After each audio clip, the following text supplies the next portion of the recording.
So I thought I'd come up with we're all here at the high tunnel short course, but here I am talking about low tunnel. So I thought I'd have some fun with the name of this one. The low tunnel shorter course. Buy low, sell high. Where was I in my joke telling? Buy low, sell high.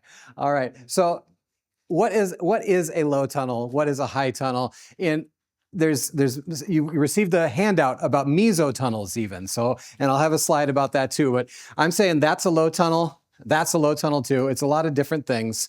Mesotunnels are another thing, but for the interest of this talk, anything that's not a high tunnel or a caterpillar tunnel is a low tunnel. So even a mesotunnel, this one in the middle right here, is going to be a low tunnel for me in this talk.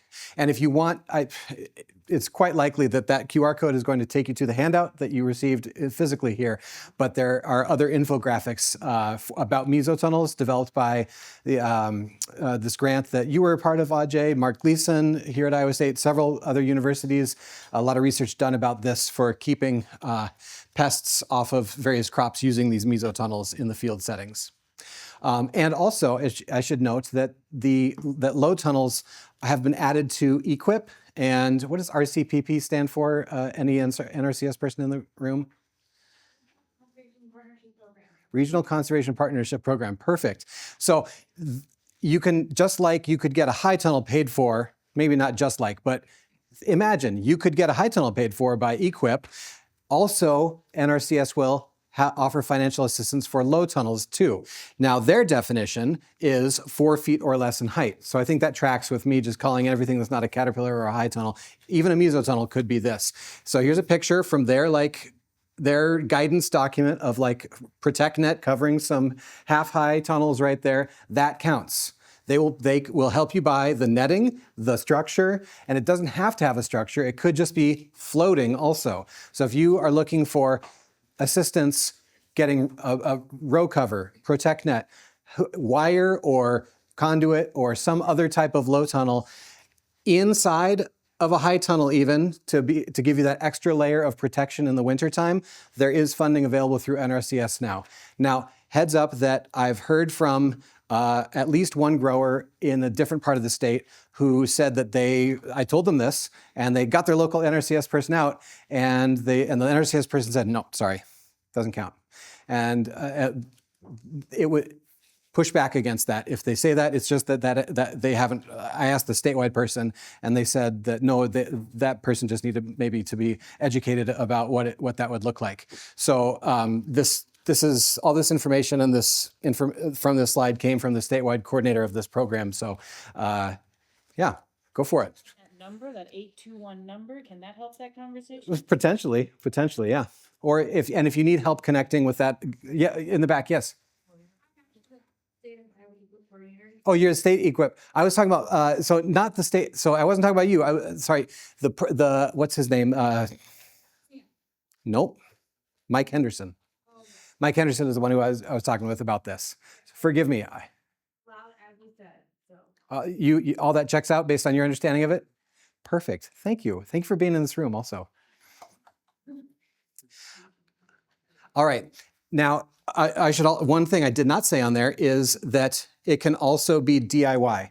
It, like with the high tunnels, kits are what is has to be proven. But you can also get the materials and make a DIY tunnel, as I understand it, for this program. So here are some kits that exist. Dubois, out of Canada, has this tunnel flex system, never sink. I'm sure many of you have seen this. This guy's great at marketing, huh? Lowcat is his low tunnel system that he's got going on. Wrong way. And you could bend conduit. Johnny's has the hoop bender. Technically, I don't know if that is the low tunnel hoop bender or not, but that's a picture that I had.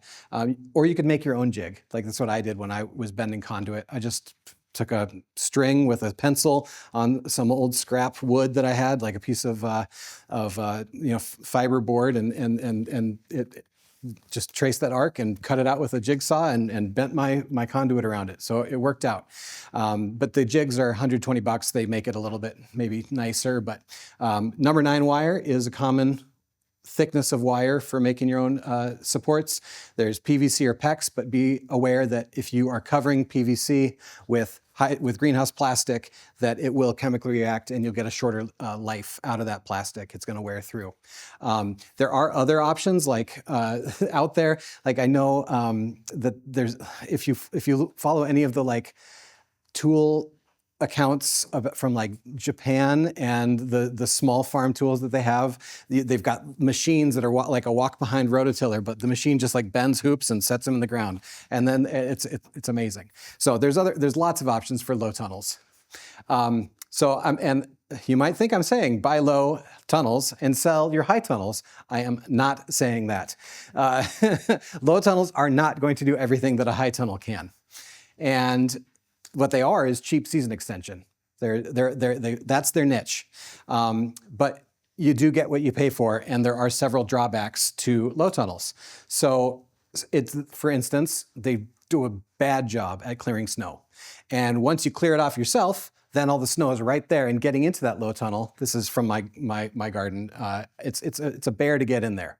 There are other design things that I'll show later on in another slide that might solve that, but basically what I have to do every time that I want to get into these is I have to go and I have to clear all that off to the place that I want, and I got to push it up, and my hands are all cold because they've been in the snow, and but I can have greens all winter long from this low technology thing.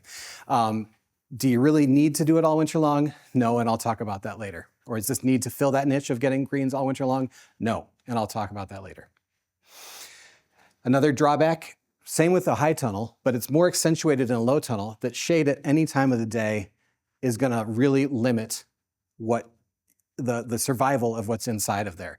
The reason it's more consequential for a low tunnel than a high tunnel is because it just doesn't generate the heat, and so it's not going to push back against that coldness. And so this the shade here, the shadow, this is my house, and it's south of my garden. And after, say, the equinox, it starts to creep in there, and once it's in the depths of December, then it's covering up, a good half of these tunnels. So depending on where I rotate around each year, like these tunnels could be in pretty good sun throughout the afternoon, or if they're rotated down here, they're actually not, they don't survive, the crops don't survive quite as well in those areas of the garden. Also, smaller tunnels heat counterintuitively. I just told you that low tunnels don't keep their heat very well. I'm just about to tell you something that may seem opposite, which is that smaller tunnels heat up faster. They heat up faster, they cool down faster, there's more spikes, but there's less thermal mass to hold that heat, which is why that still, both things can be true. And in the fall and the spring, you got to babysit them more, open them up so they don't overheat. And then when you vent them in the fall, all the fall leaves get in from the neighbors and the wind blowing them in. And then all the leaves are in my crop. So having maybe a little row cover on top of that would be helpful, but I haven't done that. So this is all to say, low tunnels have their place. It's not to replace a high tunnel. Here's some options. Overwintering onions, something that we at least have been talking a lot about at our presenter table, is these different options for overwintering onions. I know people have tried this. I know Jordan Scheibel at Middleway Farm in Grinnell has had some negative experiences with tunnels blowing off in the wintertime. I know Kat Becker was here last year and spoke highly of using caterpillar tunnels to overwinter onions. And as I quote her here, that her earlier onions are getting her more money because it's a out-of-season crop, this fresh onion, and people want that more. These pictures are from Seidman Lab at University of New Hampshire. This is low tunnels that they have that they planted in late October in 2011, and then this is just following it through the year, and the harvest was on May 12th. And their recommendation to get around that problem that Jordan Scheibel said of the one cover blowing off and then the whole bed is exposed to the winter cold, is having more small tunnels, so that if you lose one part of one, it's just one tunnel and the rest of the crop is intact. I don't know how that would look functionally, but that's one thought that they had that I thought was maybe had some merit to it. And if you, This on here, I believe, is greenhouse plastic on here, and I think Jordan was using row cover, Okay. but I'm not 100% certain. I've done it with greenhouse plastic on my low tunnels. It's worked really nicely. And if you want more information about that study, particularly from UNH, that QR code will take you to that study and where I got that picture from. Basically the URL that's on the bottom of the screen there. So another thing I mentioned, I don't think these things are what you should try to use to get greens through the winter. I have some years, and I'll show you a picture later, been able to make it, to have lettuce planted in the fall carry over through till the following May in my low tunnels in my yard in Des Moines, which is 45 minutes south of here. But a more realistic goal, I think, is lettuce till Christmas, which is still pretty good. And you could do the same with radishes and hockeyes. All three of these crops take damage at a warmer temperature than other ones, than spinach, say. Cilantro also is one that's really durable. So spinach and cilantro, each year that everything else has died, the spinach and cilantro have made it through no problems. So spring spinach, you carry it through the winter, and then you take the tunnel off when it starts to warm up, and that really slows the development down, and it causes the bolting date to be delayed by about a month later. So that's a nice way to do it. But lettuce, hold it in here till Christmas. Maybe save your high value, high tunnel space for the lettuce that you might want to carry later than that. But still, it's iffy because I've grown in many high tunnels where Christmas is the date pretty much for head lettuce also. Cut flowers. This is a tunnel covered by Protect Net that would be really good for excluding corn rootworm beetle or Japanese beetles on flowers that are susceptible to those two pests or any other pests really that you want to keep out. This is that design that I said might solve the access problem. If you look closely, there's a layer of Protect Net that comes up here and a layer of Protect Net that comes up here, and they overlap at the top and are clipped together, which means at the end, there's just this like overlapping thing that you can step into, and then as you get in, they close again.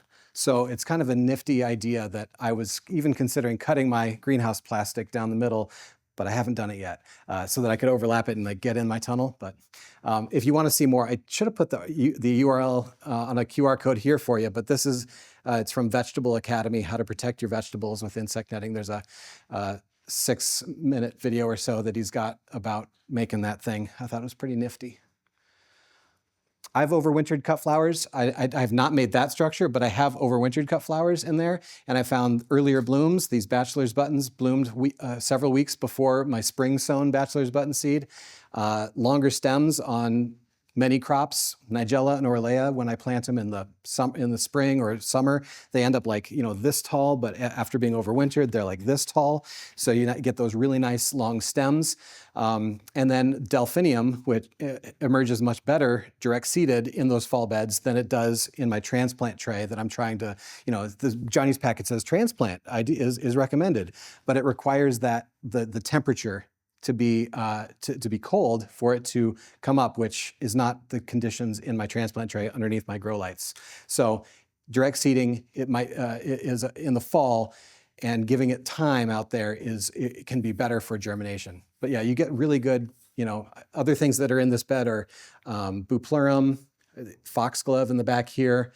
I've got dianthus. A lot of things are, I really enjoy it.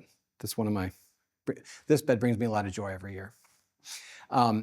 So timing of planting, generally with a high tunnel, I recommend that people will have things full-sized by the beginning of November, by this Persephone period, which means that August, September planting. It's about the same for low tunnels, but it's maybe shading a little bit earlier because it's technically a field planting that you're then boosting a little bit later, but it needs to have more time to more time in the bed to grow than it would in the high tunnel necessarily. And generally speaking, smaller leaves survive the cold better, and that can be a challenge with a fall like this or a fall like last year, where we got this massive, this long period of warmth, and I planted planning on winter happening at a certain time, but it's only, it's not a problem if you can just cut and come again and sell that and you get multiple crops. But if you're counting on entering the season at a certain time and you've got this overgrown plant, that going in with the right sized leaf can be hard. That being said, that's also a problem with high tunnels, and it's not just a low tunnel phenomenon. Flowers, if you're looking to do overwintered cut flowers, just everything I've read in my experience says that they should go into the winter small. I've planted too early, and the dianthus or snapdragons have started to like bud, but then don't because it becomes winter. But then they're more vulnerable when they're starting to flower, and they can die more completely that way. But if they're entirely vegetative going into the winter, that's much better. And the same idea that smaller plants survive the cold better. So some other thoughts. I already talked about how we want to plant tender crops like lettuce, hawkeyes, radishes earlier so that we can harvest them earlier. And what I also mean by this is that using a low tunnel, you might be able to plant your cucumbers, tomatoes, things like that are tender crops. You might be able to get them out in the field earlier. Not 100%. I haven't really dabbled around with that one, but it's an idea. You can harvest field crops for longer. Like, let's say you're not even planning on using low tunnels. You got this field crop, you got this nice warm fall. You want to hold them a little bit longer, maybe get those crops under there. This is some amazing, this is like the best Los Angeles kale crop I've ever grown. It's in my garden right now. I'm so pumped about it, and it's just fabulous. I mentioned saving valuable high tunnel space for those deep winter crops and other more marginal ones. And overwintering your spinach for spring sales in a low tunnel rather than having it in a high tunnel. You have your winter harvest stuff in the high tunnel, and then you save that other stuff for the spring maybe in that low tunnel. So it gives you a little extra space. And again, you can slow down crop growth by opening up these tunnels. I saw a hand over here. Any tips on getting carrots to emerge? Tips on getting carrots to emerge, like in general. Yeah, keep them wet, and overhead irrigation is really best. And a lot of people had really good carrot germination without irrigating this spring because it was just, at least here in Iowa, wet. So that's what they need. And patience. Yeah, patience. Yeah, right. Some people do cover with like burlap or like a row of that to keep it wet as a mulch, and then lift it. And just when they're starting to come up, then they take it off. Because if you then end up with another problem if you wait too long and they grow through that burlap, and then you pull it up and they just all get uprooted. Get the pelletized seed. Oh, pelletized seed is what Lewis says. Yeah. Okay. It takes about 10, 14 days sometime to. Ajay is saying 10 to 14 days. Yeah, and that's the hardest part, is that you have to keep it wet, watering very shallowly in the surface every day roughly for 10 to 14 days is sometimes what it takes if it's really dry and warm out. Kind of like germinating like grass seed when it's coming up, and you need to do that for 2 to 3 weeks. Andrew? We use Hold on one second. I've got our handy dandy IT or AV guy gave us this other thing here. So I've got this. Why don't we just capture your voice? Yeah, so we use non-pelletized seed. It works better than the pelletized. You have to keep it a lot wetter. But we have also successfully... Which one do you have to keep wetter, the pelletized or the non-pelletized? Pelletized. Okay. Yep. But I've also successfully transplanted using paper pot transplanter carrots. So just a paper pot tray. As soon as they start popping out of that tray, just like a millimeter, they got to go in the ground. But if you have a paper pot and you can manage it, it works good. Cool. Thank you, Andrew.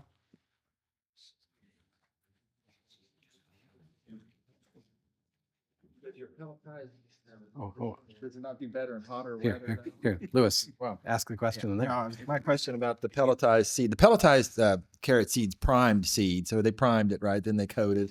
So it kind of has that thermodormancy issue settled, because if you sow it in hot weather, it'll germinate faster than if it was. I mean, if it was ideal conditions, I think probably raw versus pelletized wouldn't make any difference. But I think the reason I like to use pelletized, they're always seeding in August, like in July and August for the fall carrots. And We're not sure what the temperature. okay, but you just keep it moist. I mean, that's the main thing, right? Okay, that's Right. good. Yeah. All right, cool. Thank you, guys. for that discussion. Sorry for the background hot mic noise there. So another use, I talked about how NRCS funding will allow for a low tunnel inside a high tunnel. This is a picture from the Michigan State University Student Organic Farm when I was managing it there. In general, the rule of thumb we would always talk about there was that internal covers give you about one zone warmer. So, and each layer of covers was what John Biermann would say. So if I'm in zone 5, the high tunnel makes it so that the stuff inside is experiencing zone 6, and then the low tunnel inside is at one zone warmer further to zone 7. Kate, 1 second. I've got a microphone for you. Here you are. All right. Good catch. If there's a better time in your presentation to talk about this, that's fine. But what temperatures are you using for the threshold of covering inside, say, a small high tunnel or a cat tunnel? I feel like we're maybe maybe we're being too cautious and we're covering too much. We're then having like powdery mildew problems. So like balancing labor and like the risk of the freezing temperatures versus, covering inside another tunnel. That's a great question, and I haven't thought about those logistics in a long time. And I at one point in my life had like I could have told you exactly the degrees, and I don't. But you're right. I would agree that I was too cautious at one point, and it led to more humidity and more disease, and that plant could have taken a little bit cooler. Yeah. Our threshold was anytime it was going to be below freezing outside, we would put those covers on. And that was also a problem because look at what we're covering it with. We've got old greenhouse poly that we're covering it with, and that is way more way less breathable than row cover, right? And so it was bad. I'm curious, does any? Yeah, I just add another factor to consider. There is light, right? Yeah. When you put on, you are already in the fall, the light intensity is low, the quality of the light is poor. So if you put multiple layers or the layers come early, the quality will suffer because of lack of light. So I think that also is important to wait off a little bit so that you don't compromise on the light. We're using free. I mean, typically, if we're indicating temperatures below freezing outdoors, then we're covering in the tunnel. So Kate's saying similar as what I was saying. Let's hear what Richard's got to say here. It might be. I would say overkill. We've gone last probably 4 years now. 20 degrees is our threshold to cover. And I've talked to other growers and they confirm, 20 degrees. Yeah. All right, Steve nods. Yeah. Cool. Even in our non-geothermal. Even in the non-geothermal, Steve says. Okay. 20, you said? 20. 20. Yeah. But what are you growing? Baby greens, baby brassica greens, and salanova are primary crops this year. Baby brassica greens, salanova. Mm-hmm. Yeah. This is interesting. Getting the My threshold is 24. 24 is yours, Ajay. I tried to 24 and I said, okay. Where's your spirit of adventure? I appreciate you all sharing. Thank you so much. That was the perfect time to ask that question, Kate. All right, so internal covers. So one zone warmer, some cover options that we've talked about, the limitations of old greenhouse plastic, row cover. Other ideas, anybody? Anybody using something else for, I was driving down the road and saw somebody covering their plants with an old bed sheet, but we just use frost cloth. Frost cloth, which I think of that as being the same as row cover. Is that, like Agribon, that frost cloth? Okay, in the back. Town where you drive around and see the corn piles covered with that tarp. Oh, corn piles covered with the tarp. Pull up, you go down and they give you all you want. All the tarp. Side and the black side. Oh yeah, so like silage tarp or bunker plastic. So there's your free. Okay, so you could use the opaque covering. You're saying free from that's been down at the co-op. Okay. Support options: wire, conduit, PVC, or PEX. I've got a picture of some PVC, some PEX later on, or that whatever is being used by that Japanese tool that puts the thing right in those wires there. A couple other details on old greenhouse plastic. I found that in like managing this, we needed to vent aggressively and there was no forgiveness. Like we had to pull that off by 10 a.m. every day. Otherwise it was just overheating inside. It did let light through and it didn't let any heat out. So it was just like, it could get to be 90, 100 degrees in there. And it was just, it was kind of a mess. But the greenhouse plastic was free because we had recovered our tunnel. And so we didn't invest in the other stuff. So that's a thought on that. Here's a setup with row cover. Heads up, you probably already know this if you're doing this, but if you pull it off and you leave it piled up and then you get home late, you're like, oh, I gotta go cover it. It's already frozen in one big like sausage and you can't get it apart without tearing it. That's a problem. There may be a way to get around that later, but it's all another thing. Wet row cover is a problem, and so you should be managing your moisture. Paul and Sandy Arnold would tell us this by leaving your gable vents open almost the entire time to let that moisture out so that your row cover isn't getting wet in the first place, because that's just a sign that it's just too humid in there. But you don't need to uncover as promptly. You get more freedom from uncovering because on a day when it's not super hot, you can just leave it on. You don't have to open it up. Here's that PEX tubing. This is farm here in Madrid. Wild Bird Farm I visited. This is their little tunnel that they've got internal cover supports with PEX there.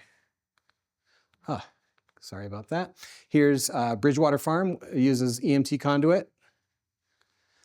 This is some large hoops made with EMT conduit. See if you can spot the problem there. Boom, yes, it's so saggy in the middle. So we put out these PVC tees that we've supported them with, but it was just kind of a silly situation in the first place. What's that? Yeah, should have went with 1 inch. Exactly, oops. Yeah, so we went with the larger diameter on the verticals in our smaller spaces, and the smaller diameter was still the cross piece, but then we could nest it inside so that we could take it off. You can see that the verticals stay in, and then we took the horizontal pieces off and stored them at the end of the year, or middle of the year, I should say. This is summertime. So for row cover supports, this is Adam Montry's farm, 10 Hens Farm in Bath, Michigan, article in Growing for Market in 2010. He's using high tensile wire that's supporting the row cover here, and it's just secured to the end walls.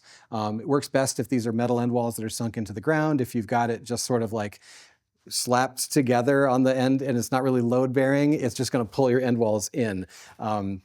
But in general, he would go with a 30 by 40 foot piece, and the 40 foot goes across this way, and then it's 30 feet this way.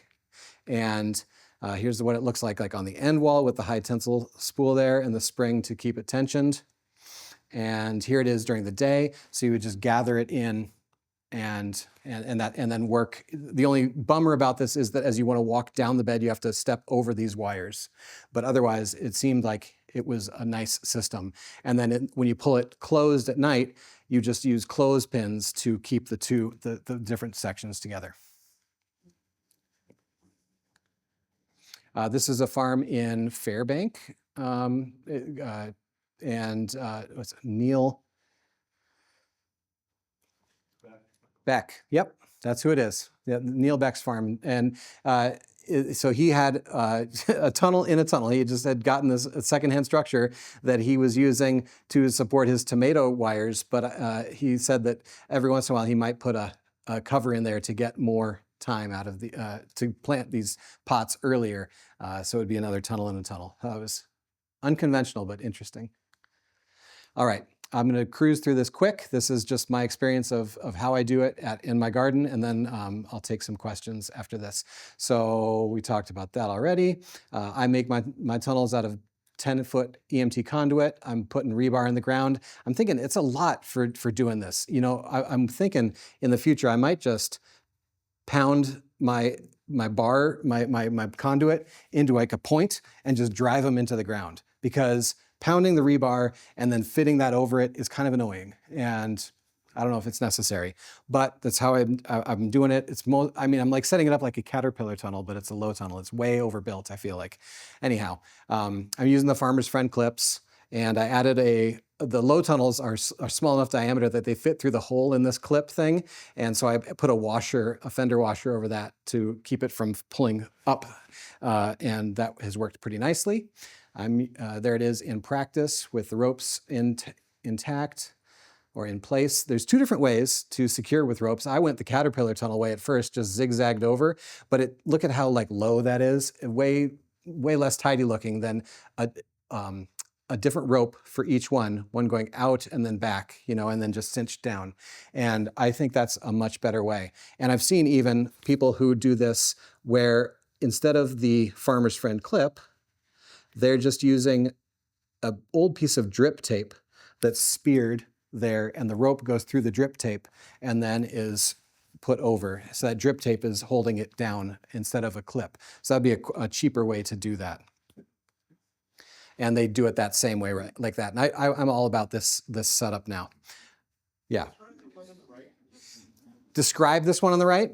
Yeah, so I've got the clips are underneath each bow here, and it just goes from one side to the right of the bow, through the next side, and then back on the left side of the bow.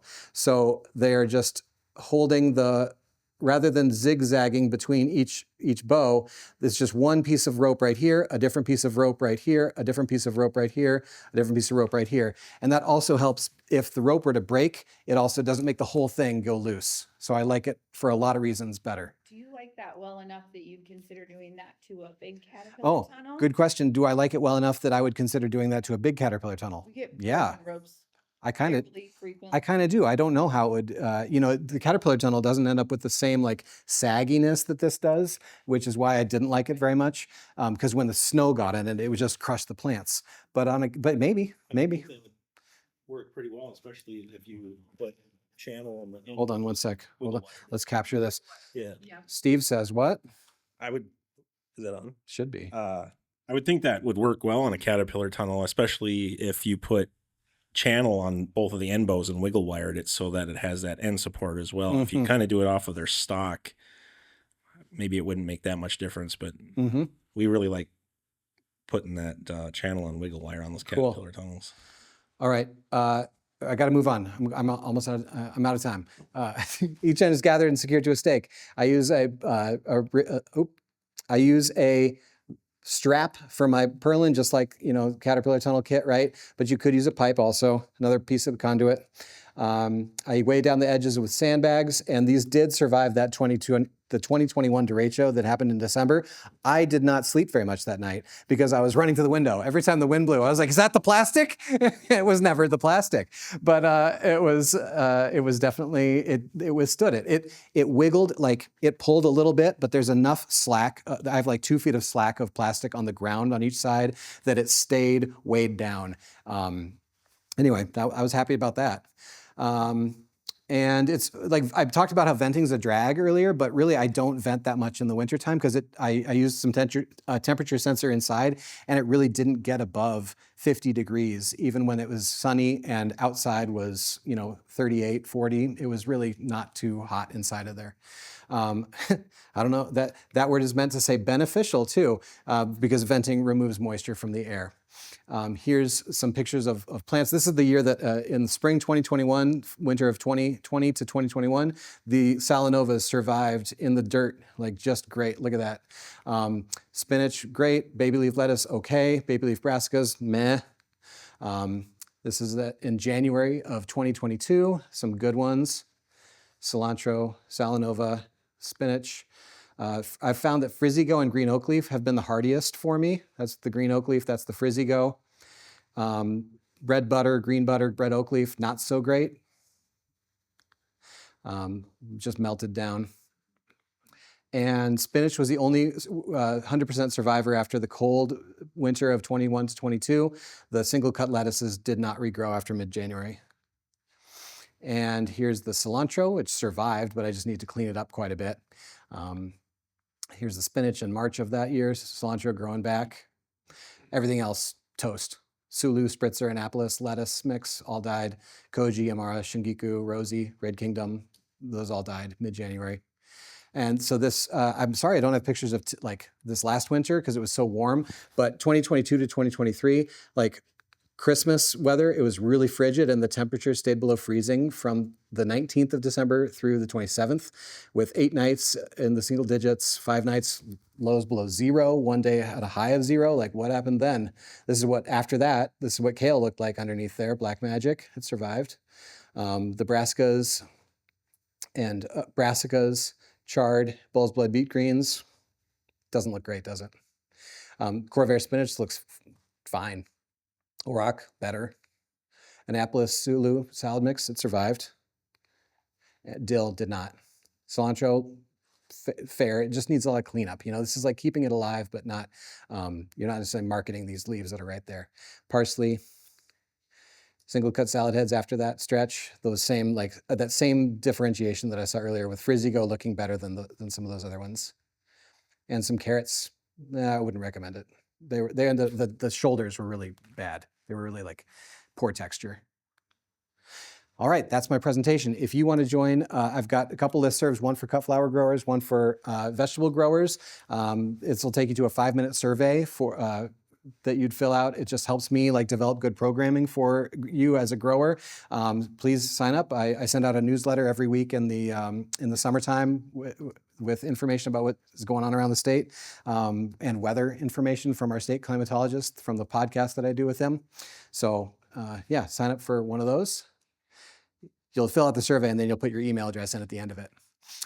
If you want, there's a resource catalog from a organization I'm part of, the Midwest Vegetable Growers Network, MVeg. This is, by resource catalog, I mean, like, this is helpful places to buy supplies around the region. So if you're still buying, row cover from Johnny's, but you want to find a local place that has it cheaper, you might be able to find it in this spreadsheet that this has. Knowles is one of the options, but there's other places too, obviously. And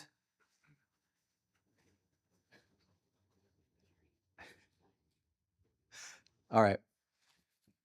One question. Andrew. Hold on. Where's the thing?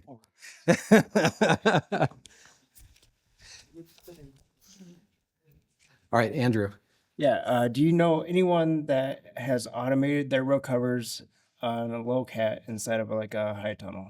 I don't know anybody who's automated them. There was an ag engineering student at Michigan State that I knew who rigged it up to some sort of like, how like pool covers have for the bubble wrap, sort of set it up like that. And I might have a link somewhere in my bookmarks to that project. But I don't. Does anybody else know of anybody who's automated their row cover pulling? Because that's like the dream, isn't it? I have ideas. Oh yeah, I'm sure you do. Let's talk later. Yeah, exactly. When you get it, we'll invite you back. All right. Thank you, everybody, so much.